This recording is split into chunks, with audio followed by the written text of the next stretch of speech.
और यहां जहां दिल्ली में आप खड़े, मास्क नहीं पहनता, मैं ओपनली आपको बोलूंगा नहीं पहनता, और लगभग 3 करोड़ से ज्यादा लोगों से मिला हूं, वर्क कर रहा हूं कोरोना के ऊपर भी, एक से एक वर्ल्ड के फेमस डॉक्टर्स के साथ बराबर। अगर है कोरोना तो बंगाल में रैली क्यों हो रही है?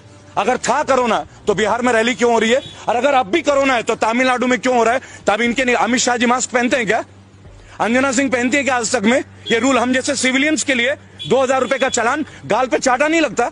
क्या दे दिया हम लोगों को? ब्यूटी पार्लर वाले घर बैठे रहे, टैक्सी वाले घर बैठे रहे, कोचिंग इंस्टीट्यूट वाले घर बैठे रहे, जिम चलाने वाले घर बैठे रहे, एक का भी किराया रुका गया, लोग बर्बाद हो गए, बर्बाद हो गए। उनके लिए बैकअप पैकेज रहा, इन्होंने बोला मुद्रा लोन दे दिया। चलिए आप पत्रकार हैं, 100 युवक ले लीजिए जो पोस्ट ग्रेजुएट हो, मैं तो गोल्ड मेडलिस्ट हूं, 100 गोल्ड मेडलिस्ट लेके आता हूं, बताइए कौन से बैंक में चलूं? आपको एक को मुद्रा लोन नहीं मिलता। कारण बैंक वालों को कोलैटरल चाहिए। Collateral, what is collateral?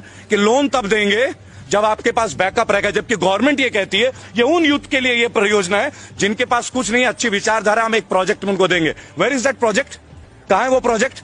इस बात का विवाद है। तो हमारा विवाद नहीं है, हमारा फाइट आपके साथ, बैड गवर्नेंस के साथ। और हम लोग बजाते सबकी हैं, हम लोग कांग्रेस को भी बख्शते नहीं है। मैं आपको बता दूं, अगर राहुल गांधी में ही दम होता, उनमें ही क्वालिटी होती, तो हमें इनको थोड़ी झेलना पड़ता, अच्छे दिन का जुमला थोड़ी सहना होता। उन्होंने भी वही किया, इन्होंने भी यही किया। और आज अगर कुछ कोई अच्छा कर रहा है, अगर मैं अभी बोल दूं राहुल गांधी अच्छा है तो कांग्रेस का चमचा, अगर मैं अभी बोल दूं केजरीवाल बिजली दे रहा है तो उसका दल्ला, यही तो इनके पास रह गया। केवल आईटी की वॉर है हम लोगों के साथ, आईटी। और अब जो आपने बोला ना सोशल मीडिया, क्या हो जाएगा सोशल मीडिया में?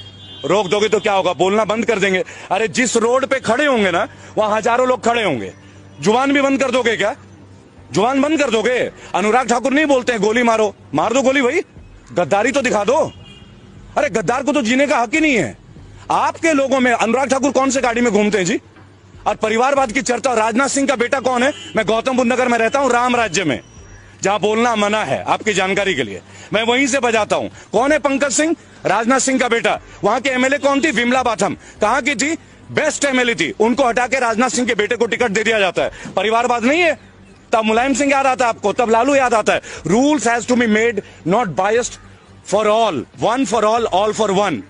अब देखिए 12 करोड़ लोग हमारे फाउंडेशन से जुड़े हैं।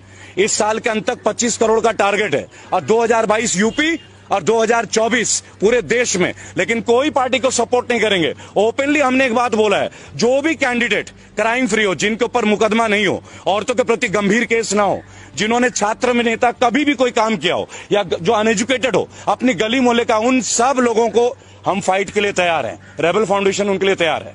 97 केसेस लड़ रहा हूं, विनिंग रेट 100% है। आज तक हारे नहीं है जिस केस को उठाया है लीगली। अब ये चौथा केस है। अब देखिए इनको आरटीआई से हराएंगे, आज चौड़े में हराएंगे, इनको जवाब तो देना पड़े। आज किसान आंदोलन में 200 से ज्यादा लोगों ने शहादत दी है, 200 से ज्यादा लोगों ने। उनके लिए किसी को समय नहीं मिल रहा है। लेकिन राष्ट्रपति महोदय को इस कोरोना काल में एक स्टेडियम का अनावरण करने का समय मिल रहा है। और आप वो दौर देखिएगा किस तरीके का, मास्क पहन के लोग जा रहे हैं, स्टेडियम का नाम रखा जा रहा है, अंबानी कॉर्नर भी है, अडानी एंड भी है। ये भी आपको बता देना चाहूंगा। एक सवाल लोगों के मन में केवल ये रह गया, 23 तारीख को मैं कलकत्ता था, मुझे पता चला कि माननीय मोदी जी भी कलकत्ता पहुंच रहे हैं, तो मैं शहीद मीनार में था, मेरी वहां कॉन्फ्रेंस थी, और नेताजी सुभाष सेना के लोगों ने मुझे इन्वाइट किया था। उन्होंने जाके नेताजी सुभाष चंद्र बोस के बारे में कितनी ही बातें करी।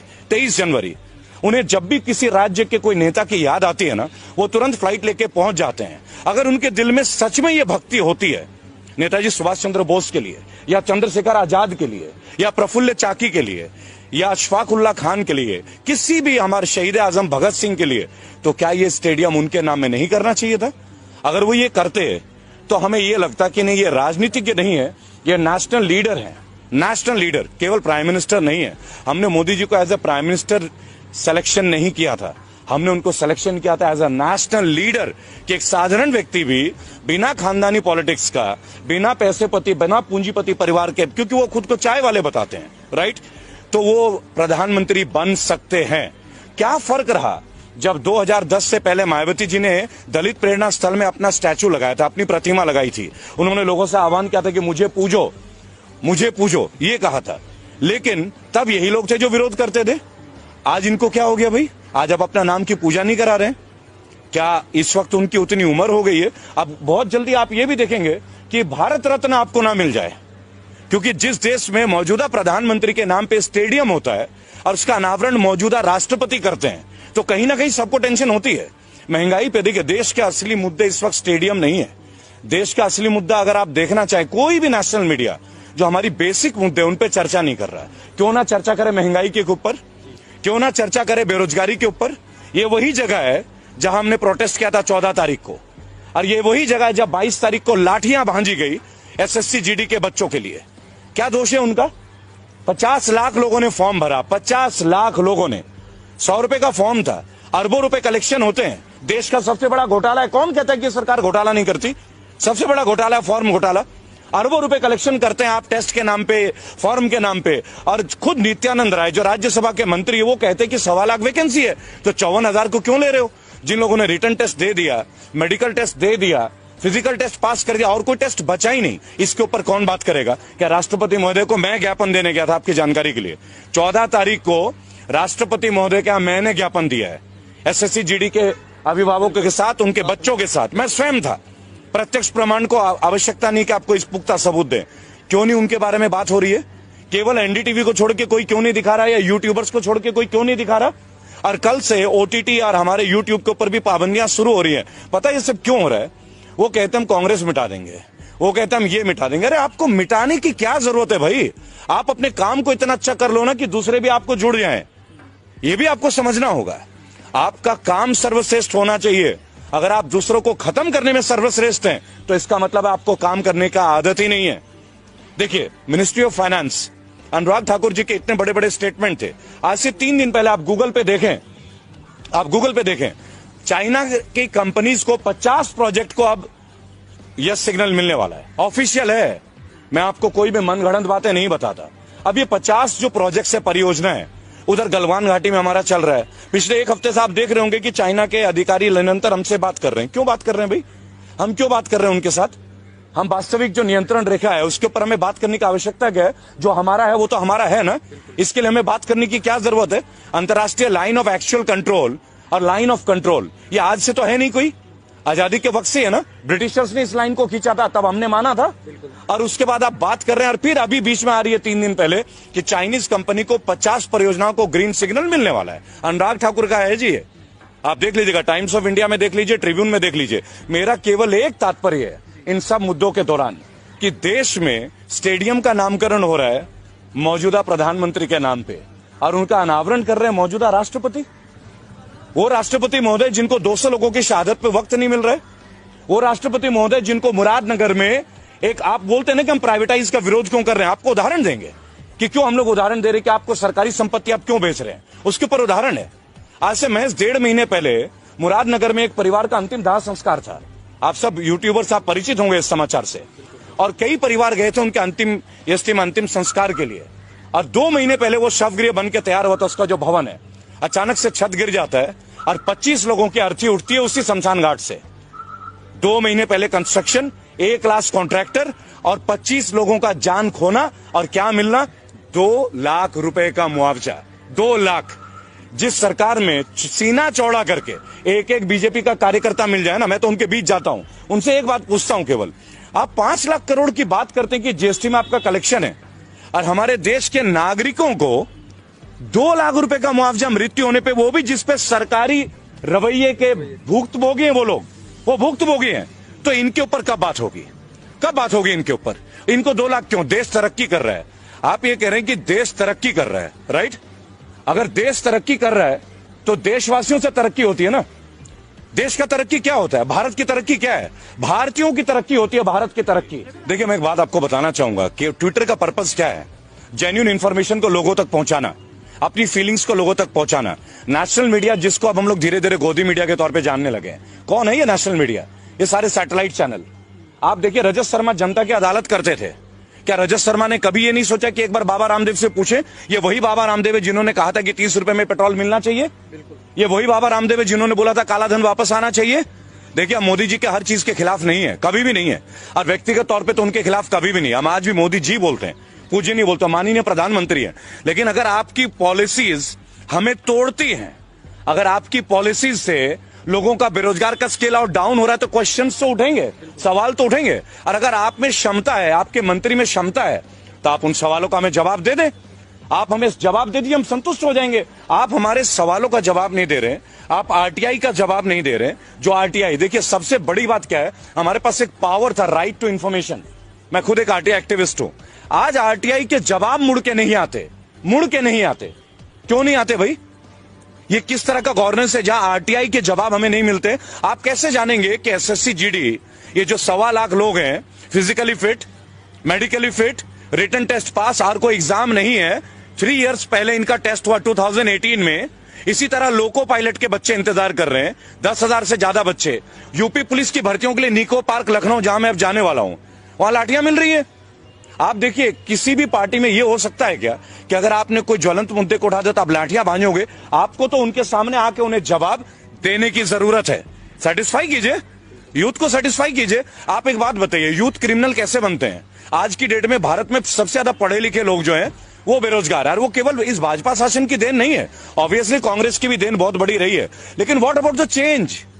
What about the change? इसीलिए तो हम इनको लेकर आए थे ना। और कितने साल, और कितने साल भाई? 7 साल होने को आए ना। 1 साल में आपको एक वैकेंसी तो देनी पड़ेगी ना, कोई एक सेक्शन में। और ये तो तब है जब उसी ब्रांच में सीट वेकेंट है, पैरामिलिट्री फोर्सेस की पोस्ट वेकेंट है। ये खुद पैरामिलिट्री वाले बोल रहे हैं, यानी देश की सुरक्षा खतरे में, और बच्चे सिलेक्टेड है, फिर भी आप उनको जॉब नहीं दे रहे हो। आपको समझना होगा।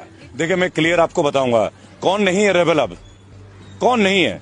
हर एक यूट्यूबर बागी है। क्यों बागी है? क्योंकि वो ग्राउंड जीरो लेवल पे सच्चाई को प्रदर्शित कर रहा है, चाहे आप हो चाहे जितने भी और चैनल्स है। अरे एक रिस्क है। अरे क्या कमा लेते हैं? क्या पैसे कमाते हैं क्या वो लोग? उन्हें भी लगता है कि हम अपने हिस्से की जिम्मेदारी राष्ट्र के प्रति निभाएं। क्या आपको लगता है कि जितने भी बैचलर ऑफ जर्नलिज्म करके बच्चे बैठे हैं, क्या उनको जॉब मिल रही है? क्या आप जाके देखिए, आज तक में कितनी रिक्रूटमेंट है, इंडिया टीवी में कितनी रिक्रूटमेंट है, एबीपी न्यूज में कितनी रिक्रूटमेंट है, वही रूबिका लियाकत, वही रजत शर्मा सालों से। क्या नेपोटिज्म नहीं है ये सब? वही अर्चना सिंह, क्या ये नेपोटिज्म नहीं है? यानी जो लड़के गोल्ड मेडलिस्ट करके पास होते हैं जर्नलिज्म करके, उन्हें क्यों नहीं मिलती नेशनल मीडिया? मैं भी उनमें से एक हूं। I myself, I won the best result in year 2000। I was the best one in my university, CCS university Meerut. मिल गया क्या मुझे? क्यों नहीं मिलता? उसके लिए आप क्या बोलेंगे कि आपने अच्छी मेहनत नहीं की? लेकिन हमें अपने हिस्से का वो जॉब नहीं चाहिए, लेकिन हमें अपने हिस्से का सम्मान तो चाहिए ना। और जो युवक आज डिपेंडेंट है, जिनका परिवार उन पर डिपेंडेंट है, देखिए लोग एमबीए कर रहे हैं, बीटेक कर रहे हैं, लोग पैसे ले रहे हैं, कर्ज ले रहे हैं, माँ बाप जमीनें बेच रहे, कोई जेवर बेच रहा है, बेटियों की शादियां रुक रही है कि पहले पढ़ ले, ये भाई नौकरी में लग जाएगा तो लोन लेके इनकी शादी ब्याह। ये भी एक ट्रेंड है भारत की, ये वास्तविकता। ये नहीं कि आज मोदी काल में हो गया, पहले से भी थी। लेकिन ये सबसे निम्न वर्ग का एक रिजल्ट है कि आप लगा लीजिए, हम पहले देश बन गए जिसने तमाम सरकारी एसेट बेचने शुरू कर दिए, और वो भी वो सरकारी एसेट जो प्रॉफिटेबल है। मसलन ओएनजीसी, वे आर इन प्रॉफिट, एलआईसी, वे आर इन प्रॉफिट, बराबर। अब ये रेलवेज को बता रहे हैं प्राइवेट और रेलवेज घाटे में। तो मुझे एक बात बता दीजिए, लालू प्रसाद यादव एक करप्टेड नेता, ये इनका कहना, और जेल में होंगे भाई, सजा मिली है, लेकिन 2005 में वो रेलवे मंत्री थे, रेल मंत्री, और 20,000 करोड़ का मुनाफा था 1 साल के अंदर। तो क्या पॉलिसी थी वो? और इनके पास तो पूरी स्ट्रैटेजी है। निर्मला सीतारमण जैसी स्पीयर हेड है, स्मृति ईरानी जैसे स्पीयर हेड है, सनी देओल जैसे स्पीयर हेड है, कंगना जी है, अक्षय कुमार है, सुनील शेट्टी भी ताजा जुड़े हैं इनसे, अजय देवगन भी जुड़े हैं। तो ये क्यों नहीं उसको ग्रोथ में ले आ पा रहे? क्या आप एक बात बताएं, क्या अपने चीजों को प्राइवेट करके हम मजबूत होते हैं क्या? वो कहते हैं सरकारी लोग काम नहीं करते, तो ये तरीका है, आप विभाग ही खत्म कर दोगे। तो एक काम करो, मंत्री भी प्राइवेट कर लेते हैं। आप भी तो सरकार का रिप्रेजेंटेशन कर रहे हो ना, क्यों लेते हो पेंशन? पिछले 6 साल में 3 बार माननीयों की तनख्वाह बढ़ी है। मैंने अभी यशपाल आर्या, जो कि उत्तराखंड के कद्दावर नेता हैं बीजेपी के, मैंने उनसे एक बात पूछा कि भाई साहब, आपके ड्यूटी में जो आईपीएस है, ये बेईमान है क्या? ये पुलिस वाला हरामखोर है क्या, जो इसको पेंशन नहीं मिलती? आपने ईमानदारी कैसे, कौन सा खड्डा खोदा है जो आपको 3-3 पेंशन मिल रहा है? जब आप पार्षद थे तब 1, एमएलए थे तब 2, एमपी बने 3 और मंत्री बने 4। यानी आईपीएस के लिए जो 10 साल रगड़ रहा है अपना, दिल्ली में आके कोचिंग ले रहा है, घर से पैसे भीख मांग के ला रहा है, वो ईमानदार नहीं है। और आप जो व्हाइट कुर्ता पजामा पहनते हो, आप ईमानदारी का ठंगा लेके, और आपके घर का हर आदमी बीएमडब्ल्यू और फॉर्च्यूनर के नीचे घूमता नहीं है। आप बता दीजिए, मोदी जी के काल में सैलरी बढ़ी नहीं है क्या? क्यों बढ़ी वही सैलरी? अगर आप ईमानदारी का परिचय देते, घटाइए ना, एनपीएस उन पे भी लागू कीजिए, पेंशन बंद कर दीजिए। हम आपके साथ खिलाफ नहीं है, सख्त आपकी विचारधारा को समर्थन करेंगे, लेकिन एक कंडीशन है। 5 सवाल है। देखिए, आप लोग इतने सवाल पूछते हैं ना, 5 क्वेश्चन पे हमारे साथ आके डिबेट पे आ जाइए, ओनली 5 क्वेश्चन। पहली बात, एम्प्लॉयमेंट के ऊपर बात करते हैं। फर्स्ट, एम्प्लॉयमेंट के ऊपर बात कर लेते हैं, केवल एम्प्लॉयमेंट।